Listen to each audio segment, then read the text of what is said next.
অনেক শুভেচ্ছা জানিয়ে শুরু করছি আমাদের আজকের ক্লাস। আশা করি সবাই ভালো আছেন। আপনাদের সাথে আছি আমি Saleh Ahmed, lecturer in English, Moulvibazar government college, Moulvibazar. আমাদের আজকের টপিক হচ্ছে সাবজেক্ট ভার্ব এগ্রিমেন্ট। তো আজকে আমরা সাবজেক্ট ভার্ব এগ্রিমেন্টের অনেক খুঁটিনাটি, পেছানো, জটিল বিষয়গুলো নিয়ে আলোচনা করার চেষ্টা করব। সাবজেক্ট ভার্ব এগ্রিমেন্ট আপনারা আমার লেখা ইংলিশ উইজার্ড গ্রামার বইয়ের ইউনিট ডি লেসন 1.2 এর এ, বি এবং সি এই তিনটা লেসনের মধ্যে পেয়ে যাবেন। বিস্তারিতভাবে সেখানে আলোচনা করা আছে। তো প্রথমে আমরা দেখি সাবজেক্ট ভার্ব এগ্রিমেন্ট জিনিসটা কি। এগ্রিমেন্ট মানে আমরা জানি চুক্তি। সাবজেক্ট এবং ভার্বের দুইটার মধ্যে একটা চুক্তি আছে। সাবজেক্টের নাম্বার পার্সেন্ট অনুযায়ী আপনাকে ভার্বটা বসাতে হবে। তো আপনি এমিজারের পরিবর্তে ওয়াজওয়ের বসাবেন, হ্যাভের পরিবর্তে হ্যাজ বসাবেন না হ্যাভ বসাবেন, এই ধরনের সব ঝামেলা কিন্তু সাবজেক্ট ভার্ব এগ্রিমেন্টের ঝামেলা নয়। সাবজেক্ট ভার্ব এগ্রিমেন্টের ঝামেলা হচ্ছে একই টেন্সের মধ্যে সাবজেক্টের নাম্বার পার্সনের মধ্যে যদি ভিন্নতা আসে তাহলে আপনি ভার্বটা কীভাবে বসাবেন, সেটাই হচ্ছে সাবজেক্ট ভার্ব এগ্রিমেন্টের মুখ্য বিষয়।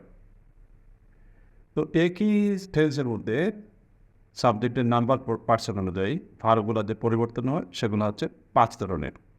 কোনগুলো সেগুলো?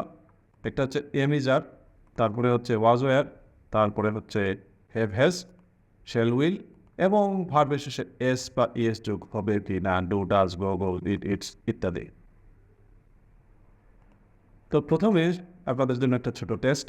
আপনারা একটু সাবজেক্ট ভার্ব এগ্রিমেন্ট কীরকম জটিল এটা যাতে প্রথমে একটু মাথায় রাখতে পারেন যে এটার মধ্যে অনেক জটিলতা আছে এবং আনসারগুলা, এই যে বাক্যগুলো আমরা এখানে দিয়েছি এগুলো সঠিক কিনা আপনারা 2 মিনিটের মধ্যে আপনারা এগুলো জাজ করার চেষ্টা করবেন এবং আনসারগুলো দ্রুত কমেন্ট বক্সের মধ্যে লিখে আমাদেরকে জানাবেন। তো শুরু হচ্ছে 2 মিনিট।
তো প্রশ্নগুলোর আনসার কিন্তু এখনই পাবেন না, আপনারা শেষ পর্যন্ত দেখতে থাকুন।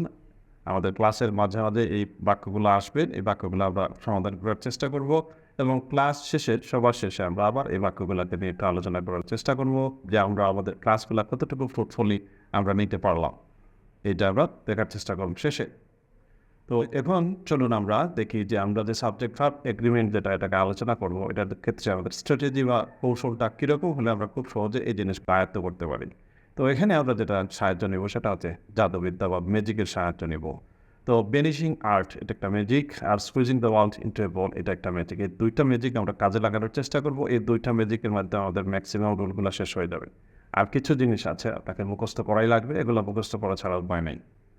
তো এই 3টা পার্টে আমাদের ভাগ থাকবে। একটা হচ্ছে ভ্যানিশিং আর্ট দিয়ে আমরা সাবজেক্ট ভার্ব এগ্রিমেন্ট শিখবো। দ্বিতীয়ত হচ্ছে squeezing the world into a ball, মানে পৃথিবীকে চেপে একটা বলে পরিণত করা, এটা আরেকটা জাদু। আরেকটা হচ্ছে মেমোরাইজিং, মুখস্থ করা। তো আমরা 3টা পার্টে আলোচনা করার চেষ্টা করব। তো চলুন শুরু করি। আমরা প্রথমে ভ্যানিশিং আর্টটা শুরু করি। Subject verb agreement part 1 with vanishing art. তো হোয়াট ইজ ভ্যানিশিং আর্ট? এবার একটা পিকচার দেখেন। এই যে 2 ভাই বাবা মারা যাওয়ার পরে তারা আলাদা হয়ে গেছে, মাঝখানে পার্টিশন, মাঝখানে দেয়াল দিয়ে দিয়েছে। একজনের সাথে আরেকজনের দেখা সাক্ষাৎ নাই। একজন আরেকজনকে অন্তর দিয়ে ফিল করে ভাইয়ের জন্য মনের একটা টান আছে, কিন্তু দেয়াল দিয়ে দিয়েছে। একজন আরেকজনের সাথে দেখাও করে না। অনেক মনোকষ্টের পরে, অনেক দিন পরে তারা কী করলো? বাধার সব দেয়াল ভেঙে ফেললো। 2 ভাই হাত মিলিয়ে নিল, আবার তারা এক হয়ে গেল। তো এই যে ভ্যানিশিং আর্ট হচ্ছে সাবজেক্ট এবং ভার্বের মাঝখানে প্রতিবন্ধকতা। এই প্রতিবন্ধকতা আপনি দূর করবেন। প্রতিবন্ধকতা দূর করলে আপনার সাবজেক্ট এবং ভার্ব কাছাকাছি চলে আসবে। এতে আপনার সাবজেক্ট অনুযায়ী ভার্বটা বসানোটা সহজ হবে। তো দেখুন, ভ্যানিশিং আর্ট মানে হচ্ছে, ভ্যানিশ শব্দের অর্থ হচ্ছে নির্বাসনে পাঠানো বা মন থেকে মুছে ফেলা। আগের রাজা বাদশারা কী করতেন? তাদের বিরুদ্ধে যারা বিদ্রোহ করে তাদেরকে মেরে ফেলতেন, নাইলে নির্বাসনে পাঠিয়ে দিতেন। The king banished the traitor from the kingdom. রাজা বিশ্বাসঘাতককে দেশ থেকে নির্বাসনে পাঠিয়ে দিলেন। তো এটাকে ম্যাটাফরিক্যালি আপনারা ব্যবহার করতে পারেন। Banish all your worries and start afresh. আপনার যত চিন্তা আছে সব মন থেকে মুছে ফেলুন এবং নতুনভাবে শুরু করুন। এই যে মন থেকে মুছে ফেলা, একটা জিনিস আছে, আপনার অনেক চিন্তার বিষয় আছে, কিন্তু আপনি এগুলো নিয়ে চিন্তা করবেন না, এগুলো মন থেকে সরিয়ে দিবেন, দিয়ে নতুনভাবে শুরু করবেন। এটাই হচ্ছে ভ্যানিশিং আর্ট। তো আপনারা সাবজেক্ট এবং ভার্বের সাথে রিলেটেড বা আনরিলেটেড অনেক বিষয় আপনারা সাবজেক্ট এবং ভার্বের সাথে পাবেন। এই জিনিসগুলোকে যদি আপনি রিমুভ করে পয়েন্টে পয়েন্টে সাবজেক্ট এবং ভার্ব অনুযায়ী কাজ করেন, তাহলে দেখবেন এই জটিলতা অনেকাংশে 90% কমে যাবে। বড় বড় বাক্যের ক্ষেত্রে দেখবেন আপনারা আমার এই টেকনিকগুলো যদি কাজে লাগান, বড় বড় বাক্যগুলো কিন্তু অনেক সহজে আপনারা সাবজেক্ট ভার্ব এগ্রিমেন্টটা সমাধান করে ফেলতে পারবেন। তো ভ্যানিশিং আর্ট মানে হচ্ছে অপ্রয়োজনীয় বা বিপত্তি সৃষ্টিকারী শব্দ বা শব্দ সমষ্টি মন থেকে বাদ দিয়ে ফেলবেন। মন থেকে বাদ দিয়ে শুধু সাবজেক্ট এবং ভার্ব নিয়ে কাজ করবেন। তো আমরা অনেক ধরনের কাজের ক্ষেত্রে এই টেকনিকটা ব্যবহার করার চেষ্টা করব। তো দেখি আমরা এই ধরনের জটিলতা আসতে পারে। সাবজেক্ট যেমন কয়েকটা শব্দ মিলে ফ্রেজ আকারে থাকবে। সাবজেক্ট আপনি দেখলে যে একটা ফ্রেজের মধ্যে একটা শব্দ আছে সিঙ্গুলার আর একটা শব্দ প্লুরাল। এখন ভার্বটা কী অনুযায়ী বসাবেন? সিঙ্গুলার শব্দ অনুযায়ী না প্লুরাল শব্দ অনুযায়ী? এটা নিয়ে ঝামেলা লাগতে পারে। যেমন একটা বাক্য দেখেন, the number of his mistakes are immeasurable. আমরা আগে একটা বাক্যটা নিয়ে আলোচনা করেছিলাম। The number of his mistakes, তার ভুলের পরিমাণ অপরিমেয়, গণে শেষ করা যায় না কী পরিমাণ ভুল সে করেছেন। তো এখন আপনারা এখানে আর যে বসাবেন, এটা কি শুদ্ধ হবে কি না, নাকি আরেক জায়গায় ইজ হবে? তো আমরা যদি এখানে সাবজেক্ট যখন ফ্রেজ হবে তখন কী করতে পারি?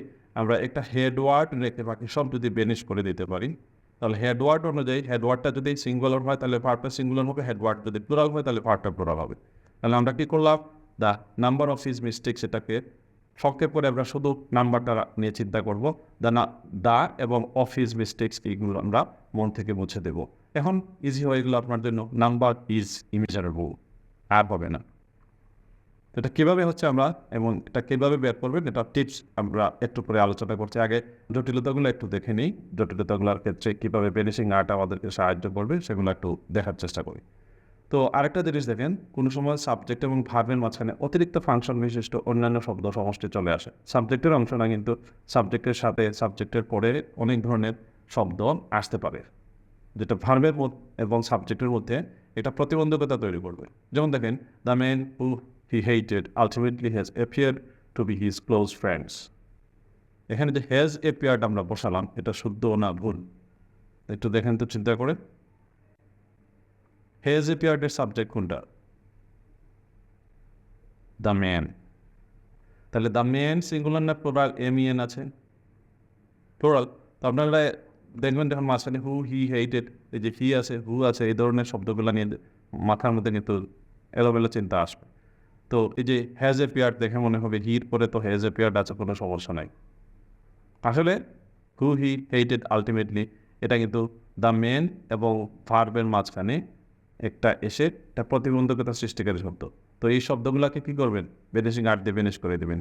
হু হি হেইটেড আলটিমেটলি বাদ দিলে দ্য মেন প্লুরাল ফর্ম থাকলো, এরপরে অবশ্যই আপনি হ্যাভ বসাবেন, হ্যাজ বসাবেন না। তারপরে দেখেন কখনো কয়েকটা সাবজেক্টের সাথে আলাদা আলাদাভাবে সম্পর্কিত একটা ভার্ব থাকবে, তখন কোন ভার্বের সাথে সাবজেক্টের সম্পর্ক আছে, কোনটা অনুযায়ী ভার্বটা বসাবেন, এটা নিয়ে একটা জটিলতা তৈরি হতে পারে। যেমন either he or his brothers have done it, হয়তো সেও করেছে অথবা তার ভাইয়েরা করেছে। সে যদি করে থাকে তাহলে এটা সিঙ্গুলার, আর যদি তার ভাইয়েরা করে থাকে তাহলে এটা প্লুরাল। এখন আপনি ভার্বটা কীভাবে বসাবেন? হ্যাভ বসাবেন না হ্যাজ বসাবেন?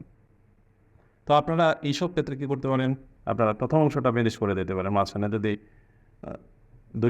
দুইটা সাবজেক্ট যদি আইদার অর নাইদার নট এই ধরনের শব্দ দিয়ে যদি যুক্ত হয়, তাহলে প্রথম অংশ বেরিজ করে দিয়ে শেষেরটা অনুযায়ী ভার্বটা বসিয়ে দিতে পারেন। তাহলে হিজ ব্রাদার্স থাকলো, তাহলে হিজ ব্রাদার্স থাকলে ভার্বটা কী হবে? অবশ্যই হ্যাভ হবে। কখনো একটা সাবজেক্টের সাথে আলাদা আলাদাভাবে সম্পর্কিত অনেকগুলো ভার্ব থাকবে, একটা দেখবেন প্রেজেন্ট টেন্সে, আরেকটা পাস্ট টেন্সে, আর একটা অন্য কোনো টেন্সে হতে পারে। তো এই ধরনের একটা সাবজেক্টে যখন অনেকগুলো ভার্ব থাকবেন তখনও কিন্তু ঝামেলায় পড়বেন। যেমন দেখেন, he always help his friends and deserves help in return but not help by them in his crisis. এখানে ভার্ব কয়টা আছে? একটা সাবজেক্ট দিয়ে, একটা হি দিয়ে, এখানে কিন্তু তিনটা ভার্ব আছে। হি হেল্প, সে সাহায্য করেছিল, এবং ডিজার্ভস হেল্প, সাহায্য সে দাবি রাখে, but not help by them in his crisis, তার সংকটের সময় তার বন্ধুদের কাছ থেকে সে সাহায্য কি পাচ্ছে না বা সাহায্য পায় না, এরকম আপনি চিন্তা করতে পারেন।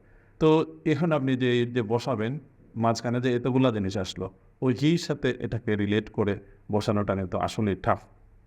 তো আপনারা যদি কী করতে পারেন, মাঝখানে সবগুলো যদি আপনি ভ্যানিশিং আর দিয়ে ভ্যানিশ করে দিয়ে যদি শুধু he not help by them in his crisis এটা নিয়ে চিন্তা করেন, আগেরগুলো কনটেক্সট রেডি করার জন্য, টেন্স নির্ধারণ করার জন্য আপনার কাজে লাগবে।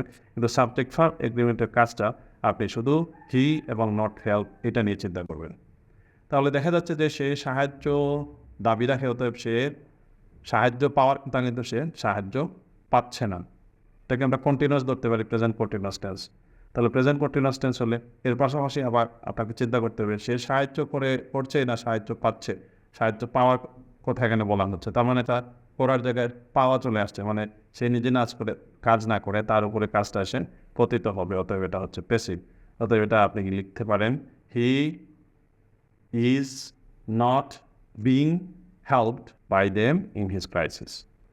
তো এই ধরনের জটিলতাগুলো আপনারা অবশ্যই বুঝতে পেরেছেন ভ্যানিশিং আর দিয়ে কত সহজে সমাধান করে নেওয়া যায়। তো এবার আসুন আমরা রুলস এবং টিপসগুলো নিয়ে আলোচনা করার চেষ্টা করি। প্রথমেই আসলো ফ্রেজ বা শব্দগুচ্ছ যদি সাবজেক্ট হয় তাহলে কী করবেন।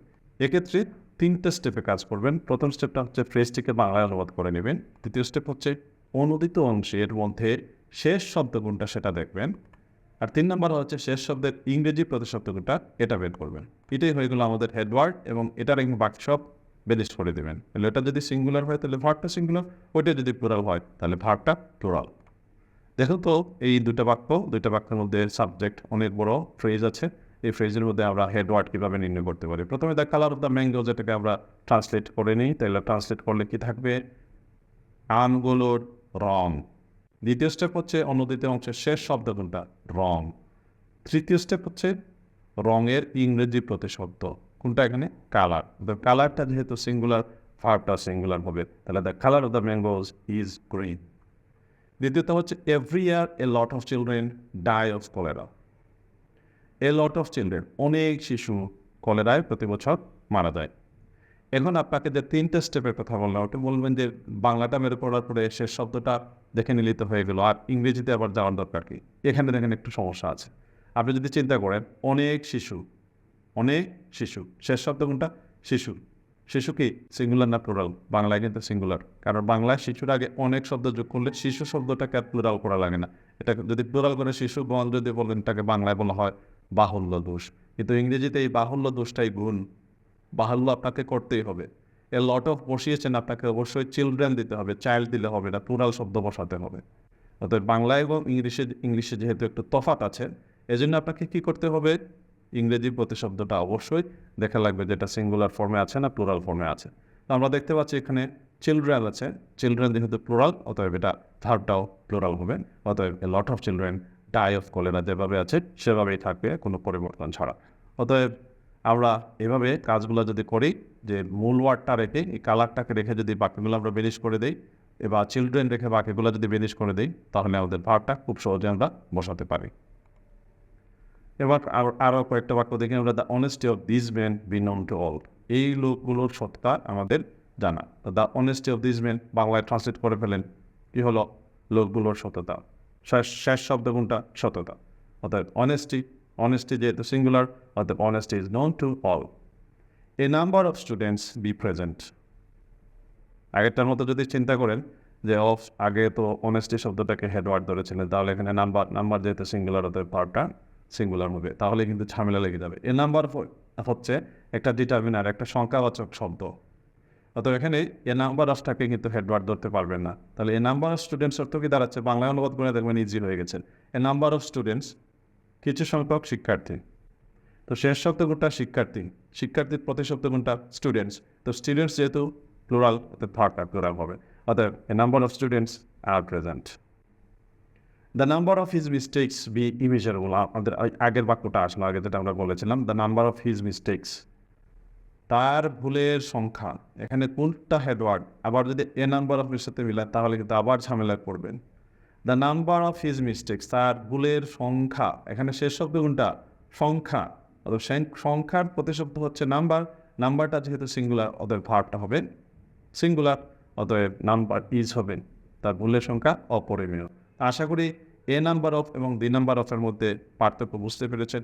এ নাম্বার অফ হচ্ছে একটা ডিটারমিনার, একটা সংখ্যাবাচক শব্দ। এটা দিয়ে পরের নাউনটাকে কিছু সংখ্যক এরকম অর্থ প্রদান করে পরেরটা প্লুরাল হয়, যার কারণে ভার্বটাও প্লুরাল হয়। আর দ্য নাম্বার অফ থাকলে নাম্বারটাই মূলত হেডওয়ার্ড এবং এটা দিয়ে সংখ্যা, এটা নিজেই নাউন, অতএব এটাই হেডওয়ার্ড এবং এটা অনুযায়ী আপনাকে ভার্ব বসাতে হবে। এবার চলুন আমরা দ্বিতীয় যে কাজটা সেটা দেখি। সাবজেক্ট এবং ভার্বের মাঝখানে বিপত্তি সৃষ্টিকারী আরও শব্দ। এতক্ষণ আমরা যেগুলো পড়লাম এটা মূলত সাবজেক্টেরই অংশ, আর এখন যেগুলো আসবে এগুলো সাবজেক্টের অংশ নয় মূলত। যেমন কী কী আসতে পারে? অ্যাপোজিটিভ নাউন ফ্রেজ, মানে নাউন সম্পর্কে আরও একটা তথ্য দেওয়ার জন্য একটা অ্যাপোজিটিভ আসতে পারে। নাউন ক্লজ ওই নাউনটার সম্পর্কে আরেকটা আবারও আগের মতো একটা তথ্য দেওয়ার জন্য, নাউনটাকে বিশ্লেষণ করার জন্য, ব্যাখ্যা বা বিশ্লেষণ দেওয়ার জন্য একটা ক্লজ আসতে পারে। তো এগুলো যদি আসে তাহলে এগুলোকে বেনিশ করে দেবেন। অ্যাডজেক্টিভ ফ্রেজ বা অ্যাডজেক্টিভ ক্লজ বা অ্যাডভার্ব ফ্রেজ বা অ্যাডভার্ব ক্লজ এগুলো যদি মাঝখানে সাবজেক্ট এবং ভার্বের মাঝখানে আসে তাহলে এগুলোকে কী করতে হবে? বেনিশিং আর্ট দিয়ে বেনিশ করে দিতে হবে। সাবজেক্ট এবং ভার্বের মাঝখানের প্রতিবন্ধকতা দূর করে দিতে হবে। যখন কাছাকাছি চলে আসবে, ওই যে আগে যে পিকচারটা দেখেছিলেন, দুই ভাই হাত মিলিয়ে নিলে তখন কিন্তু অনেক কাজ সহজ হয়ে যায়। তো এরকম সাবজেক্ট এবং ভার্বকে কাছাকাছি নিয়ে আসতে হবে চিন্তা করার ক্ষেত্রে। যখন এটা করতে পারবেন তখনই দেখবেন কাজটা খুবই ইজি। তো চলুন আমরা দেখি। The bird flying in the sky with its beautiful wings look very beautiful. কি বসাবেন? The bird flying in the sky with its beautiful wings. Subject কোনটা এখানে? সাবজেক্ট ওই যে দ্য বার্ডটা। দ্য বার্ড এর পরে মাঝখানে যা আছে সব কিছু আপনি বেনিশিং আর্ট দিয়ে বেনিশ করে দেবেন। তাহলে পাখিটা দেখতে সুন্দর, খুব সুন্দর। কী হবে? The bird looks very beautiful. Singular আছে, বার্ডটা সিঙ্গুলার বলবে। কী করবেন তাহলে? দ্য বার্ডের পরের অংশ বেনিশ করে দিবেন। বেনিশ করে দিলে থাকলো কি? The bird look. তাহলে কী হবে আনসার? The bird looks. মাঝে যেগুলো বেনিশ করেছিলেন লেখার সময় নিয়ে আসবেন আবার। John, one of the wicked villagers, was planning something evil. John যে হচ্ছে গ্রামবাসীদের মধ্যে যারা খুব দুষ্ট মানুষদের মধ্যে সে একজন। এই দুষ্ট মানুষদের মধ্যে একজন। জন কী করলো? ওয়াজ হবে না ওয়ার হবে। এই যে ভিলেজার্স দেখে যদি ভার্বটাকে ওয়ার চিন্তা করে তাহলে ভুল লাগবে। তাহলে মাঝখান থেকে one of the wicked villagers আমরা মাঝখান থেকে বেনিশ করে দেই। তাহলে থাকলো কি? জনের পরে ওয়াজ হবে না ওয়ার হবে? অবশ্যই ওয়াজ হবে। তাহলে সঠিক আনসার হলো John, one of the wicked villagers was planning something evil. সে দুষ্ট কোনো কিছু পরিকল্পনা করছিল। The birds which fly in the sky look very beautiful. কী হবে? The birds which fly in the sky. পাখিরা, আগে ছিল দ্য বার্ড, উদাহরণটা ছিল দ্য বার্ড, এখন হচ্ছে কিন্তু দ্য বার্ডস। অর্থাৎ মাঝখানের অংশ বাদ দিয়ে দিলে the birds which fly I sky looks very beautiful. So far I know he always speak the truth. এই যে অলওয়েজ স্পিক দ্য ট্রুথ, প্রবাদের মতো আপনারা জানেন অলওয়েজ স্পিক দ্য ট্রুথ, তাহলে মনে হতে পারে যে এটা শুনতো। কিন্তু ওই যে অলওয়েজটা মাঝখানে থাকার কারণে আপনি হির কথা বলে গেছেন। হি যেহেতু থার্ড পারসন সিঙ্গুলার নাম্বার, থার্ডটা কী হবে? স্পিক্স হবে। তাহলে he always speaks the truth. He with a view to making his plan successful flatter me then. তখন এটা টেন্সের একটা রুল গত ক্লাসে পড়েছিলেন, দেন যদি থাকে তাহলে কী করতে হয়, পাস্ট কন্টিনিউয়াস টেন্স হয়। তাহলে এটা পাস্ট কন্টিনিউয়াস টেন্স হবে। এবং মাঝখান থেকে আপনি যদি with a view to making his plan successful এটাকে বাদ দিয়ে দেন, তাহলে হি ওয়াজ ফ্ল্যাটারিং মি দেন। এই যে মাঝখানের তো দুটোগুলা জিনিস নিয়ে আবার টেন্স ঠিক করা, হ্যান্ডেল করা অনেক টাফ। তা আপনি যদি অপ্রয়োজনীয় জিনিসগুলোকে ভ্যানিশিং আর্ট দিয়ে বাদ দিয়ে দিতে পারেন, বাক্যটা কিন্তু ছোটো হয়ে যাবে, আপনার জন্য বাক্যটাকে হ্যান্ডেল করা অনেক সহজ হবে। তাহলে আমরা প্রথমটা কি আনসার হবে, the birds look very beautiful. দ্বিতীয়টা হি স্পিক্স দ্য ট্রুথ। তৃতীয়টা কী হবে, হি ওয়াজ ফ্ল্যাটারিং মি দেন। এবার একটা ছোট্ট পরীক্ষা, এই পাঁচটা বাক্য আপনারা 1.5 মিনিটে আনসার করার চেষ্টা করবেন। আগে যে দুটো রুলগুলো, 2-3টা রুল আমরা আলোচনা করেছি, ওগুলো সমন্বয়ে বাক্যগুলো আছে। অ্যাক্টিভ প্যাসিভ দেখবেন, অ্যাফার্মেটিভ নেগেটিভ এগুলো খেয়াল রাখবেন, টেন্সের অন্য কোনো নিয়ম আছে কিনা, অ্যাডভার্ব অফ টাইম এগুলো আছে কিনা, এগুলো একটু দেখে আপনারা ভার্বগুলো বসানোর চেষ্টা করবেন। তো সময় 1.5 মিনিট, শুরু হচ্ছে।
প্রথম বাক্যটা দেখেন, the trees of this area be very tall. The trees of this area, এই এলাকার গাছগুলো। হেডওয়ার্ড কোনটা, গাছগুলো প্রতিশব্দ ট্রিজ, অতএব প্লুরাল হবে দ্য ট্রিজ আর ভেরি টল।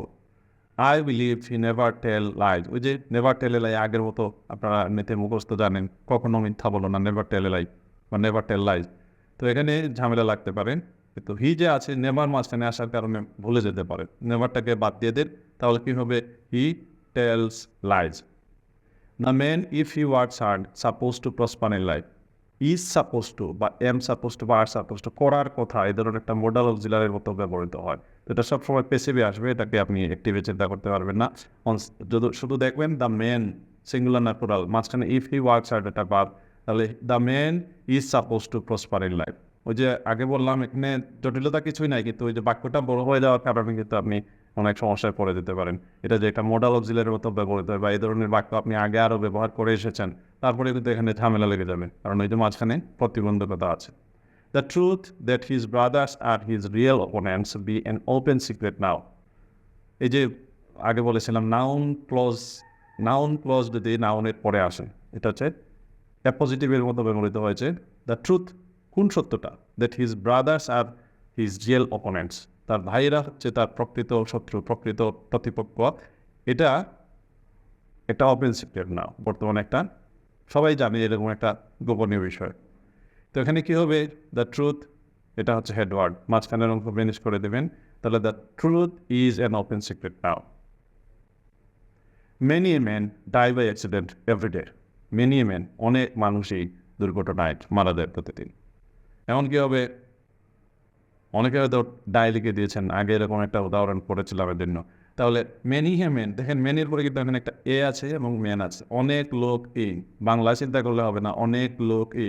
আপনি ইংরেজিতে চিন্তা করেন, লোক ইর পরিবর্তে কী আছে, ম্যান আছে, MAN, ম্যান সিঙ্গুলার আছে। অতএব MAN ম্যান যেহেতু সিঙ্গুলার আছে, অতএব ভার্বটা হবে কি, ডাইজ। অনেক লোকই দুর্ঘটনায় প্রতিদিন মারা যায়। তাহলে মেনি এ এবং মেনির মধ্যে পার্থক্য বুঝতে পেরেছেন। মেনির পরে কিন্তু প্লুরাল নাউন আসবে, ভার্বটা প্লুরাল হবে। আর মেনি এ বা মেনি এন যদি আসে তাহলে এরপরে সিঙ্গুলার ভার্ব আসবে, সিঙ্গুলার নাউন আসবে এবং সিঙ্গুলার ভার্ব আসবে। তো এবার আসুন সাবজেক্ট ভার্ব এগ্রিমেন্টের পার্ট 2টাতে, যেটা হচ্ছে with squeezing the work into a ball, আমাদের দ্বিতীয় magic. Squeezing the work into a ball মানে পৃথিবীকে চেপে বলে পরিণত করা। তো এটা আপনারা পাবেন ইংলিশ উইজার্ড গ্রামারের ইউনিট ডি এর লেসন 1.2 এর বি নাম্বার লেসনে। তো প্রথম যেটা আমরা পড়েছিলাম পার্ট 1, পার্ট 1-এ কিন্তু আরও অনেক রুল রয়ে গেছে, এগুলো বইয়ের মধ্যে আলোচনা করা আছে। সময় স্বল্পতার কারণে আমরা সবগুলো আলোচনা করতে পারছি না, এর জন্য দুঃখিত। তো আপনারা বইয়ের মধ্যে বাকিগুলো দেখে নেবেন। তো এখন আমরা পার্ট 2টা শুরু করি। পার্টটা 2টা দিয়ে আমরা দেখি কী করা যায়। এই যে পৃথিবী, বিশাল পৃথিবী আছে, এটাকে আমরা কী করতে পারি? হাত দিয়ে চেপে আমরা এটাকে একটা বলে পরিণত করতে পারি। এই দেখেন হাতে চলে আসলো। এতে কী হবে? বড় জিনিসকে আমরা ছোট করে চিন্তা করতে পারবো। তার মানে squeezing the world into a বল, এই রুলগুলো আমরা সিমিলারিটি রাখবো, অ্যানালজি মিলিয়ে রাখবো আমরা, যে এই কাজটা কোন কোন ক্ষেত্রে কাজে লাগে। আপনি পিকচারটা মনে রাখবেন, সাথে সাথে রুলটা আপনার মাথায় চলে আসবে যে এটা তো স্কুইজিং দ্য ওয়ার্ল্ড ইন্টু এ বলের মধ্যে ছিল। তাহলে ওইটা দিয়ে কী কাজ করা হয়? ওইটা দিয়ে হচ্ছে দেখতে মনে হবে প্লুরাল, লুকস প্লুরাল, কিন্তু অ্যাকচুয়ালি এটা সিঙ্গুলার ধরে আপনাকে কাজ করতে হবে। আপনি সবগুলো রুলকে যদি এই পিকচারের সাথে, যে একটু আগে আমরা পিকচারটা দেখলাম, এই যে পৃথিবী আছে, পৃথিবীটাকে আপনি কী করবেন? স্কুইজ করে চেপে একটা বলে পরিণত করে নেবেন, হাতে চলে আসবে। তো এই পিকচারটার সাথে রুলগুলো অ্যাসোসিয়েট করে রাখবেন। আগেরটাতে ওই যে দুই ভাইয়ের মাঝখানে দেয়াল আছে, ওইটার সাথে পিকচারের সাথে রুলগুলো অ্যাসোসিয়েট করে রাখবেন। এটা খুব ভালো টেকনিক। আপনারা কিন্তু এই টেকনিকটা কয়েকদিন কাজে লাগালে কিন্তু আপনারা বুঝতে পারবেন যে এই পিকচারের সাথে রুলগুলোকে অ্যাসোসিয়েট করে রাখার উপকারিতাটা কী। অনেকের কাছে এই রুলগুলোকে এইভাবে বিভিন্ন জিনিস দিয়ে পিকচার দিয়ে অ্যাসোসিয়েট করা অনেকের কাছে হয়তো ভালো লাগছে না। অনেকের মন্তব্য আমরা পাচ্ছি যে এত বেশি দিলে মূল জিনিসটা ফোকাস থেকে নাকি নষ্ট হয়ে যায়। মূল জিনিসটা আপনার ফোকাস থেকে কখনোই নষ্ট হবে না, বরং পার্মানেন্টলি আপনার মাথার মধ্যে বিষয়গুলো থাকবে। আপনি বিলিভ করেন আর না করেন, এটাই হচ্ছে সাইকোলজির দিক দিয়ে।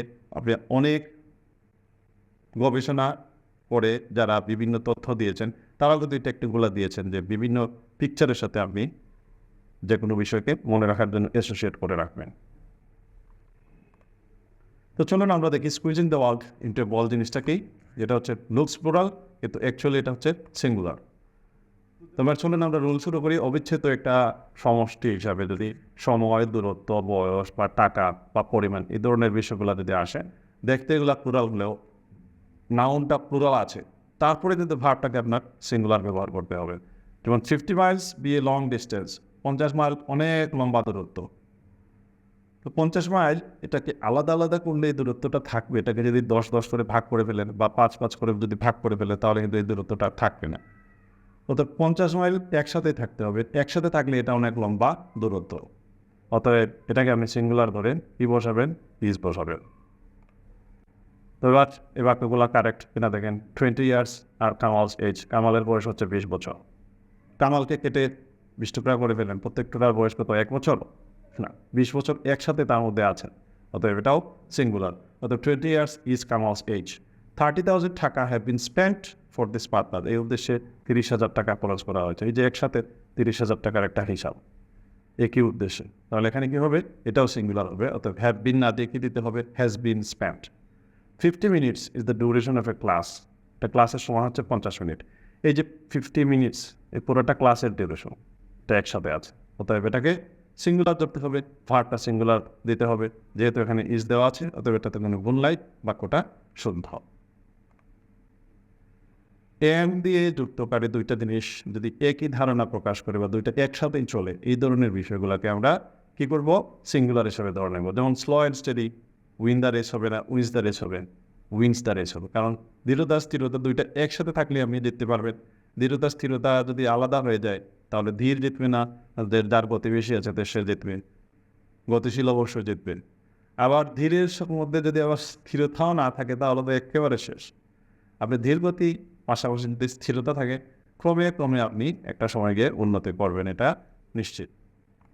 তাহলে এটা কী হবে? Slow and steady wins the race. Time and tide wait for none না ওয়েটস ফর নান, এটা কিন্তু একটা কন্ট্রোভার্সিয়াল ইস্যু। এটাকে কেউ বলেন উইট আর কেউ বলেন উইটস।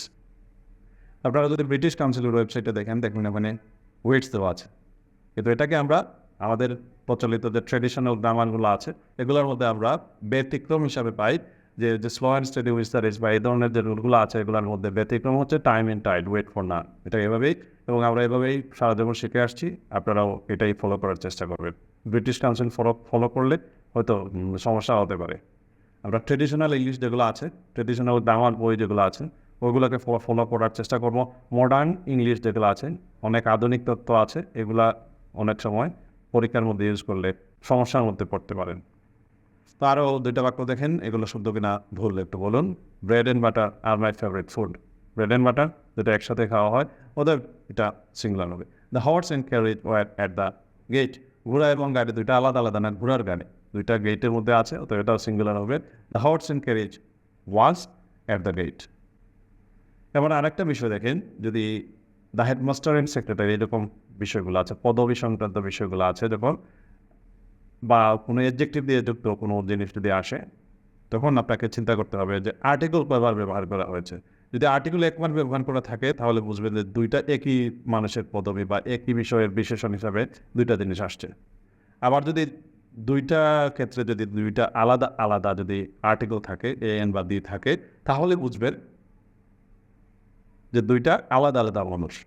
অর্থাৎ প্রথম বাক্য দেখেন, the headmaster and secretary were delivering the speeches. The headmaster and secretary কী হবে? একজন হবে, যিনি হেডমাস্টার তিনি সেক্রেটারি। সাধারণত গভর্নিং বডির মধ্যে সেক্রেটারি হিসাবে তিনি থাকেন, হেডমাস্টার যিনি। তাহলে কী হবে? The headmaster and secretary was delivering his speech.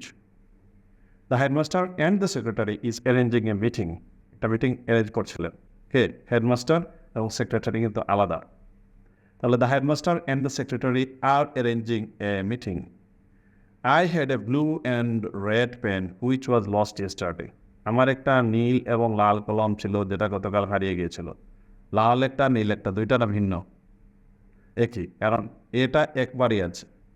A blue and red pen, একই কলমের মধ্যে কিছু অংশ দেখতে নীল, কিছু অংশ লাল। অতএব এখানে কি হবে? হুইচ ওয়াজ লস্ট ইয়েস্টারডে যা আছে তাই থাকবে, কোনো ভুল নাই। I saw a young and old deer in the Sundarbans, which was looking very wonderful. এখানে কি হবে? I saw a young and old, দুইটা এন আছে, এ বা এন দুইটা আছে, অতএব বুঝতে হবে ডিয়ার বা হরিণ কয়টা আছে? দুইটা আছে। অতএব এটা কি হবে? প্লুরাল হবে। তাহলে হুইচ এর পরে ভার্বটা আপনাকে ব্যবহার করতে হবে plural, which were looking very beautiful, very wonderful.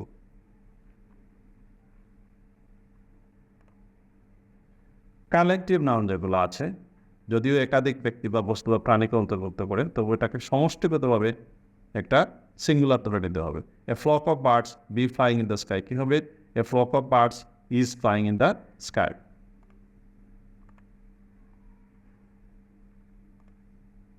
ব্যতিক্রম আছে দেখেন, ক্যাটল। ক্যাটল শব্দটা ব্যতিক্রম, গবাদি পশুর পাল বোঝায়, তারপরে এটা কিন্তু সিঙ্গুলার দিতে হবে, ক্যাটল। ব্যতিক্রম আছে কিন্তু ক্যাটল। ক্যাটল শব্দটা গবাদি পশুর পাল, গরু বা মহিষের পাল বোঝায়, তারপরে কিন্তু এটা সবসময় প্লুরাল ব্যবহার করতে হবে। তাহলে cattle are grazing in the field. The jury is divided in his opinions, নাকি the jury are divided in their opinions? The jury অর্থ হচ্ছে বিচারক মণ্ডলী। তো বিচারক মণ্ডলী তারা কি করছেন? ডিভাইডেড হয়ে যাচ্ছেন, ভাগ হয়ে যাচ্ছেন। তাহলে কি এটা কালেকটিভ থাকলো? তার মানে এটা কালেকটিভ নাউন না। তাহলে এটার নাম কি? এটার নাম হচ্ছে noun of multitude. Noun of multitude মানে কালেকটিভ নাউন যখন ভিন্ন ধর্মে কাজ করে, তখন কী করতে হয়? এটাকে প্লুরাল ধরে নিতে হয়, পার্ট অফ প্লুরাল বসাতে হয়। তাহলে এটা কী হবে? The jury are divided in their opinions. এবার আপনাদের জন্য 1 মিনিট সময়, 1 মিনিটের মধ্যে এই 4টা বাক্য কোনটা শুদ্ধ আর কোনটা ভুল এগুলো বলার চেষ্টা করেন। 1, 2, 3, 4 নাম্বার লিখে কমেন্টের মধ্যে আপনারা জানান যে কোনটা শুদ্ধ আর কোনটা ভুল।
তো সেকেন্ড পার্টে এরকম আরও রোল রয়ে গেছে, সবগুলো আমরা সময়ের স্বল্পতার কারণে আলোচনা করতে পারছি না।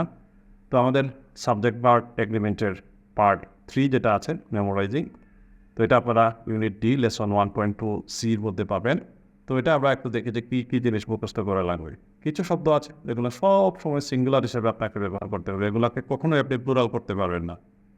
যেমন information, scenery, machinery, advice, furniture, news, wages, fair, এই শব্দগুলো সবসময় আপনাকে সিঙ্গুলার ব্যবহার করতে হবে। কিন্তু সাবজেক্টের নামের শেষে এস আছে, ইকোনমিক্স, ফিজিক্স, ইকোনমিক্স, পলিটিক্স, এই ধরনের শব্দ যেগুলো আছে, বিষয়ের নামের ক্ষেত্রে এস থাকলে এটা সিঙ্গুলার, এটা প্লুরাল না। দেশের নামের ক্ষেত্রে the United states of America, এটা কিন্তু সিঙ্গুলার করতে হবে, কারণ দেশ একটাই। I have bought A lot of furnitures which are very chip. কীভাবে এটা বলেন তো? I have bought A lot of furnitures, আমি অনেক ফার্নিচার কিনেছিলাম, হুইচ আর ভেরি চিপ। শুদ্ধই তো মনে হচ্ছে, কিন্তু না, শুদ্ধ না। কেন শুদ্ধ না? যে ফার্নিচার শব্দটা সবসময় সিঙ্গুলার ব্যবহার করতে হবে, অর্থাৎ ফার্নিচার ব্যবহার করা ভুল। আর ফার্নিচার যেহেতু ভুল, অর্থাৎ হুইচ ওয়ার দেওয়া ভুল, হুইচ কী হবে? Which was very cheap. The sceneries of Kuakata are charming, এখানেও একই ধরনের ভুল, সিনারিজ হবে না, কী হবে? সিনারি হবে। Scenery, the scenery of Kuakata are না হয়ে কী হবে? ইজ চার্মিং হবে। হিজ লাগেজ ওয়ার স্টোলেন, কী হবে? His luggage was stolen. তো এই শব্দগুলা যেগুলো বললাম, এগুলো আপনাকে মুখস্থ করতে হবে। এগুলো মুখস্থ করা ছাড়া কোনো বিকল্প উপায় নাই, মুখস্থ করতে হবে, বারবার ব্যবহার করতে হবে, তাহলে মনে থাকবে। এবার দেখেন আর কতগুলো শব্দ আছে যেগুলো সব সময় প্লুরাল হিসাবে ব্যবহার করতে হয়, এগুলাকে সিঙ্গুলার ব্যবহার করা যাবে না। পিপল, ক্যাটল, ভেজিটেবলস, গুডস, এই যে লিস্টটা আছে এগুলো মুখস্থ করে নেবেন। এই যে প্যান্টস, ট্রাউজার্স, সিজর্স, এই ধরনের শব্দ যেগুলো আছে, জোড়ায় জোড়ায় যেগুলো থাকে, প্যান্টস, দুইটা পা, আমরা বাংলায় কিন্তু এগুলোকে সিঙ্গুলার প্যান্টই বলি, কিন্তু ইংরেজিতে এগুলোকে প্যান্টস বলতে হয়। Cattle is grazing in the field, cattle আগেই বলেছি এটা সব সময় প্লুরাল হবে, অর্থাৎ cattle are grazing in the field. My spectacle is missing, কী হবে? My spectacles are missing. কতগুলো শব্দ আছে যেগুলো সিঙ্গুলার এবং প্লুরাল একই, এগুলার সিঙ্গুলার ডিটারমিনার থাকলেও ওটা সিঙ্গুলার হবে, প্লুরাল ডিটারমিনার থাকলেও দেখতে এটাকে সিঙ্গুলারের মতোই মনে করতে হবে। এটা আপনি নির্ণয় করবেন কি দিয়ে? ডিটারমিনার দিয়ে। আর যদি কোনো ডিটারমিনার না থাকে, তাহলে যেহেতু এগুলো কাউন্টেবল নাউন, অতএব এটা কী হবে? প্লুরাল হবে। ওই যে আমরা প্রথমে বাক্য একটা দেখেছিলাম শিপ, ওটার আগে কোনো ডিটারমিনার ছিল না, অতএব ওটা কী হবে? প্লুরাল হবে, অতএব এটার পরে ভার্বটা প্লুরাল দিতে হবে। তো এই শব্দগুলো মুখস্থ করতে হবে। ডিয়ার, শিপ, টাকা, ক্যানন, ইনিংস, অ্যাপারেটাস, সেমন, এই ধরনের শব্দগুলো সবসময় ডিটারমিনার অনুযায়ী আপনাকে বসাতে হবে, এই শব্দগুলোর দিকে তাকালে হবে না। আর যদি কোনো ডিটারমিনার না থাকে, সংখ্যা বা পরিমাণবাচক কোনো শব্দ যদি না থাকে, তাহলে এগুলোকে আপনি একা একা আসলে সিঙ্গুলার ধরতে পারবেন না, এগুলোকে সবসময় প্লুরাল ধরে কাজ করবেন। তাহলে দেখেন শিপ লিভ অন গ্রাস, কী হবে? শিপ, এটা প্লুরাল, শিপ প্লুরাল, অর্থাৎ লিভ যা আছে তাই থাকবে, sheep live on glass.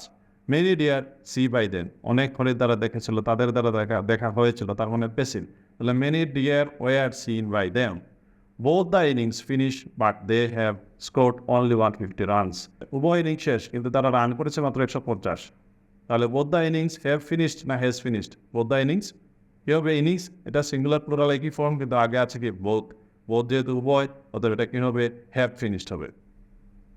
The সেমন, মাছের নাম এলের উচ্চারণ হয় না, দ্য সেমন বি ভেরি এক্সপেন্সিভ, আগে দি আছে, যদি জাতিবাচক শব্দ হয়, আগে যদি দি বা এ লাগানো থাকে বা এর লাগানো থাকে, তাহলে এটা singular.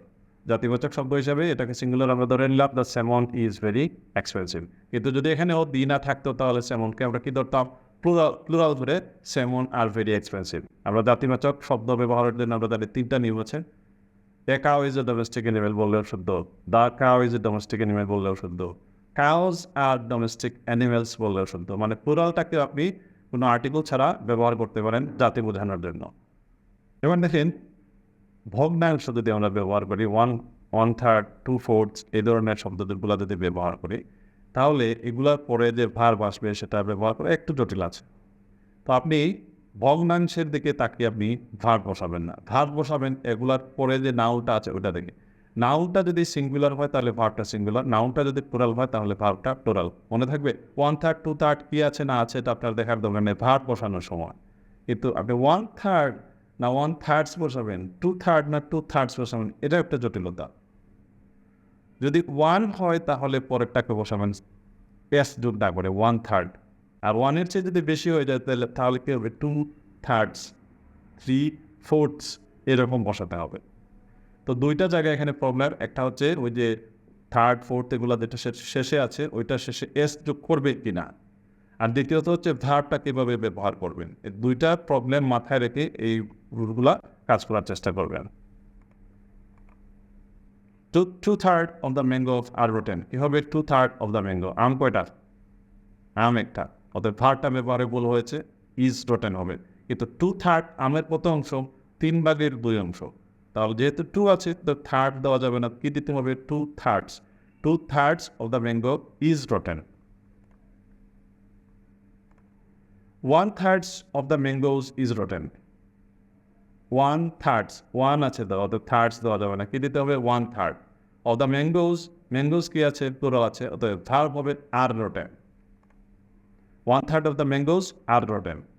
3/4 of the candidates was present। এখানে দুই জায়গায় ভুল, 3 আছে অতএব 4th দিতে হবে, এবং ক্যান্ডিডেটস যেহেতু প্লুরাল আছে অতএব ওয়াজ না দিয়ে ওয়ার দিতে হবে। এবার এই সবগুলো রুল মিলিয়ে কাজগুলো করেন। সময় হচ্ছে 2 minute.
The wages of sin is death.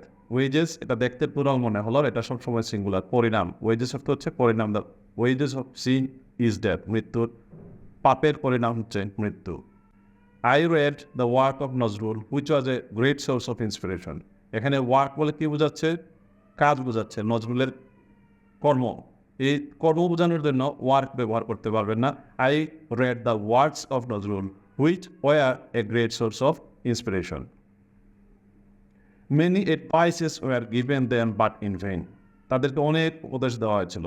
Many advice এটা কাউন্টেবল না, এটাকে গোনা যায় না, এটা সবসময় সিঙ্গুলার। অর্থাৎ মাচ অ্যাডভাইস, অথবা বলতে পারেন many pieces of advice. Many pieces of advice, অনেক উপদেশ তাদেরকে দেওয়া হয়েছিল, বাট এটা ছিল ইন ভেইন। আর মেনি পিসেস বললে ওয়ার বলতে পারবেন, কোনো সমস্যা নাই। Many pieces of advice were given them but in vain. Deer has horns. হরিণের কি আছে? মাথায় শিং আছে। হরিণ বলতে এখানে সিঙ্গুলার না প্লুরাল? যেহেতু আগে কোনো দি নাই অথবা ডিয়ার এখানে প্লুরাল, অথবা ডিয়ার হ্যাভ হর্নস বলতে হবে। 5/7 of the book include unnecessary information. 7/5 অপ্রয়োজনীয় তথ্যে পড়া। আমার বইটাকে এরকম, অনেকে মনে করছেন যে এইরকম যে গল্প টল্প এগুলো দেওয়া আছে, এগুলো নাকি তাদেরকে মনোযোগের মধ্যে সমস্যা হচ্ছে, মূল জিনিসের ফোকাস হারিয়ে যাচ্ছে। আপনারা যারা আমার ক্লাস করতেছেন তারাই বিচার করবেন যে যে উদাহরণগুলো আপনাদেরকে বুঝতে, যে আমার বলার মধ্যে, লেকচারের মধ্যে আপনারা এই যে শুনছেন এগুলা বোঝার ক্ষেত্রে আপনাকে কতটুকু সাহায্য করছে। তো এই জিনিসটা যদি লিখে দেওয়া যায় তাহলে লেখার মধ্যে আপনি যদি এইভাবে একটু কল্পনা করেন তাহলে লেখার মধ্যে তো কাজে লাগবে। তাহলে দেখেন 5/7 of the book include unnecessary information. তো 5/7 কি হবে? 5/7 হবে অফ দ্য বুক ইনক্লুডস, বুক যেহেতু সিঙ্গুলার আছে, ইনক্লুডস আননেসেসারি ইনফরমেশনটা হবে সিঙ্গুলার, ইনফরমেশন দিতে হবে, ইনফরমেশনস দেওয়া যাবে না। You gave me wrong information, information হতে হবে, ইনফরমেশনস দেওয়া যাবে না। হুইচ হ্যাভ, হ্যাভ না হয়ে কী হবে? হ্যাজ হবে। Which has created a great confusion, যেটা অনেক কনফিউশন তৈরি করেছে। এবার প্রথমে যে পরীক্ষাটা দিয়েছিলেন সেটার আনসারগুলো আমরা দিয়ে দিচ্ছি। Either he or his brothers has done it. Either or দিয়ে যদি দুইটা সাবজেক্ট জোড়া লাগে তাহলে কি করতে হয়?